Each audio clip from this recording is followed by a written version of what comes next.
تمام تعریفیں اس کریٹر کے لیے جس نے اس یونیورس کو ایک مقصد کے تحت پیدا کیا ہے. رسپیکٹڈ جناب جاوید اختر صاحب, مسٹر سوربھ دیویدی اور respected audience, thank you all for being here today.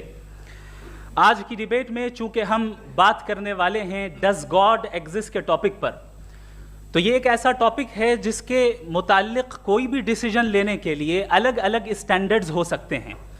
لہٰذا ڈیبیٹ کے شروع میں یہ ضروری ہے کہ ہم یہ جان لیں کہ آج کے اس ٹاپک میں کون سا اسٹینڈرڈ صحیح ہوگا اور کون سا غلط ہوگا.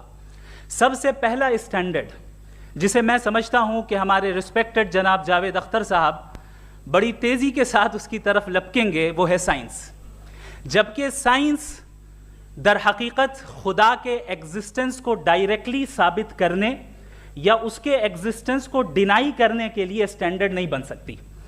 اور اس کی وجہ کیا ہے یہ میں نہیں کہہ رہا, یہ وہ لوگ کہہ رہے ہیں جو سائنس کے ایکسپرٹس ہیں.